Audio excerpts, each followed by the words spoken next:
सम्पूर्णमा elevate academy online learning प्लेटफर्मको तर्फबाट नमस्ते। आज मैले हजुरहरूलाई भोइस पढाउनेछु।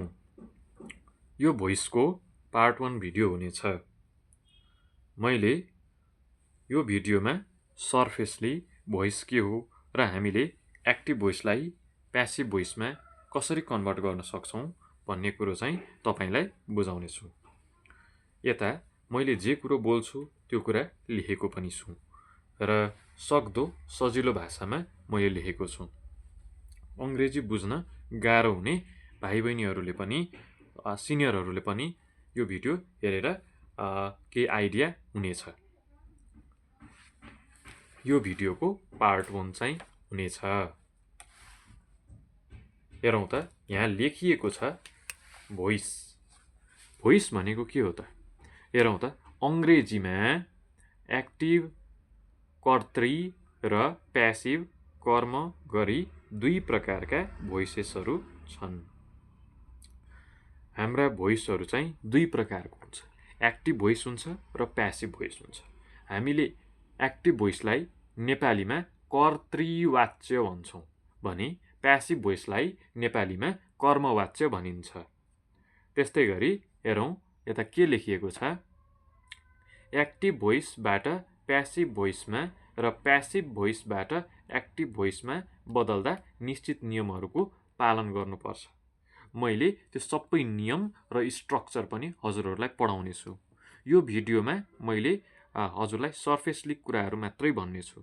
यसका पार्ट 2, पार्ट 3, पार्ट 4 हरू पनि आगामी दिनमा आउने छन् र त्यो कक्षामा मैले सबै कुराहरू विस्तृत रूपमा तपाईलाई बुझाउँदै गर्नेछु। मैले स्टेप बाइ स्टेप तपाईलाई यो भोइसको बारे बुझाउने प्रयास गर्छु।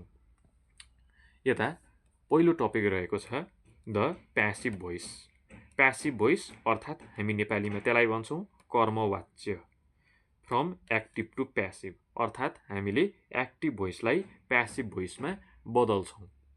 यता प्यासिभ भोइसको स्ट्रक्चर लेखिएको छ। स्ट्रक्चर रहेको छ, यो भनेको सब्जेक्ट भयो, बी भर्ब प्लस V3 को प्रयोग गर्ने। मैले चाहिँ केही इक्जाम्पलहरू लिएको छु। त्यो इक्जाम्पलबाट यो स्ट्रक्चर के लेखिएको हो, यसलाई कसरी प्रयोग गर्ने भन्ने बारे तपाईलाई चाहिँ क्लियर हुन्छ। इक्जाम्पलबाट हामी हेर्छौं। यहाँ हेरौँ त, यहाँ लेखिएको छ प्यासिभ भोइसमा सामान्यत बी भर्ब पछि मेन भर्बको V3 फर्म आउँछ, तर कहिलेकाहीँ बी भर्बको स्थानमा गेट भर्ब पनि प्रयोग गर्न सकिन्छ। हामीले एक्टिभ भोइसलाई प्यासिभ भोइसमा कन्भर्ट गर्दाखेरि बी भर्बको प्रयोग गर्छौं। जहिले पनि बी भर्ब नै हुन्छ भन्ने छैन, कहिले के हुन सक्छ, गेट पनि हुन सक्छ। त्यसैले पहिला चाहिँ म इक्जाम्पलबाट हामी क्लियर हुन्छौं। यता यो सरफेसली मात्रै मैले लेखेको छु। यो आगामी दिनमा हुने पार्ट 2, पार्ट 3 मा चाहिँ मैले विस्तृत रूपमा बुझाउने छु।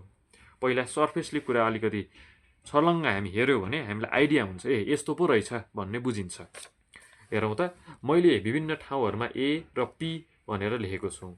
ए भनेको एक्टिभ भोइस र पी भनेको चाहिँ प्यासिभ भोइस हो।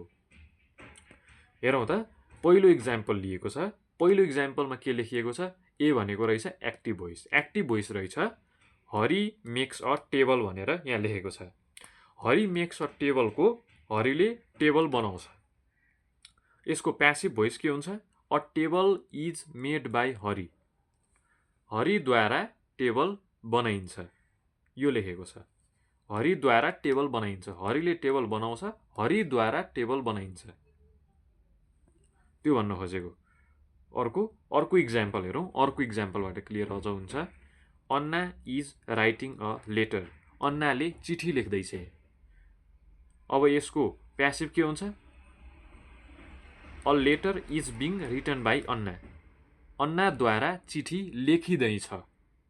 सायद यो कुराहरू तपाईले नेपालीमा पनि पढ्नु भएको होला, कर्मवाच्य र कर्तृवाच्य। एक्ज्याक्टली त्यही हो इङ्ग्लिसमा एक्टिभ भोइस र प्यासिभ भोइस। ल, ठिक छ। अर्को इक्जाम्पल लिएको छ। अर्को इक्जाम्पलमा के लेखिएको छ? एक्टिभ भोइस रहेको छ समबडी ह्याज बिटन हर। उसलाई कसैले कुट्यो। अब यसको प्यासिभ भोइस के हुन्छ? सी ह्याज बिन बिटन। ऊ कुटियो, उसलाई कसैले कुट्यो। यो चाहिँ कर्तृवाच्य। यसको कर्मवाच्य के हुन्छ? ऊ कुटियो भन्ने हुन्छ। ल ठीक छ। र अर्को डी नम्बरको इक्जाम्पल हेरौँ।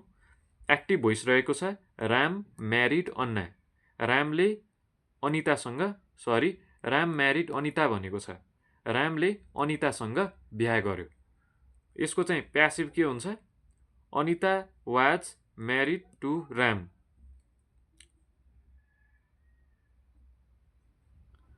अनिताले रामसँग बिहे गर्यो भन्ने हुन्छ। अनितालाई रामसँग बिहे गराइयो भन्ने हुन्छ है। अनितालाई रामसँग बिहे गराइयो। ल ई नम्बरको इक्जाम्पल हेरौँ। ई नम्बरमा एक्टिभ भोइस के रहेको छ? She was helping them. उसले उनीहरूलाई हेल्प गर्दै थियो, सहयोग गर्दै थियो। उसले उनीहरूलाई सहयोग गर्दै थियो। यसको प्यासिभ के हुन्छ? कर्मवाच्य के हुन्छ? They were being help by her. उनीहरू ऊद्वारा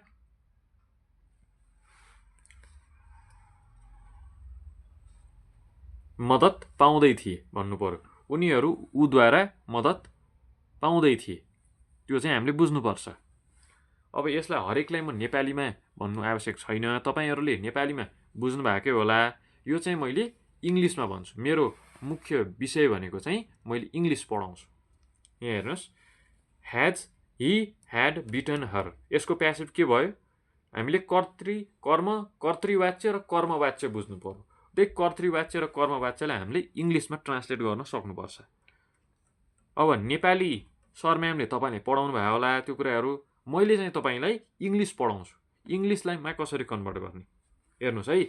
यो active voice he had beaten her, she had been beaten by him भयो। She had been beaten by him भयो। त्यस्तै गरी जी नम्बरमा के लेखेको छ? एक्टिभ भोइस रहेको छ। एक्टिभ भोइस के रहेको छ? आई विल हेल्प हर रहेको छ। अब यसको प्यासिभ के हुन्छ? She will be helped by me. बुझिन्छ? त्यस्तै गरी एच नम्बरमा रहेको छ एक्टिभ भोइस रहेको छ they will have discovered it हैन। यसको प्यासिभ भोइस के हुन्छ? It will have been discovered by them हुन्छ। क्लियर हुनुभयो होला। त्यस्तै गरी आई नम्बरमा छ एक्टिभ भोइस के रहेको छ?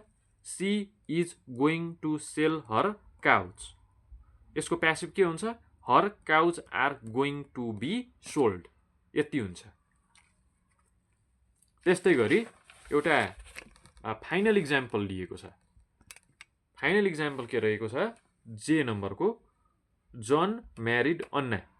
अन्ना गट। यसको प्यासिभ के हुन्छ? एक्टिभ भनेको जन म्यारिड अन्ना। यसको प्यासिभ के हुन्छ? अन्ना गट म्यारिड टु जन।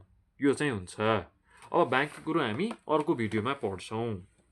भिडियो लामो हुनु भएन। हामीले जति पढ्नु पर्ने हो त्यति पढ्छौँ। Thank you so much. सायद यो भिडियोले तपाईँलाई केही सहयोग गरेको होला। यस भिडियोले तपाईँलाई केही सहयोग गरेको भए एक लाइक र सब्सक्राइब गरिदिनु होला, जसले आगामी दिनमा आउने यस्तै कन्टेन्टहरू तपाईँ कहाँ पुग्नेछ। धन्यवाद।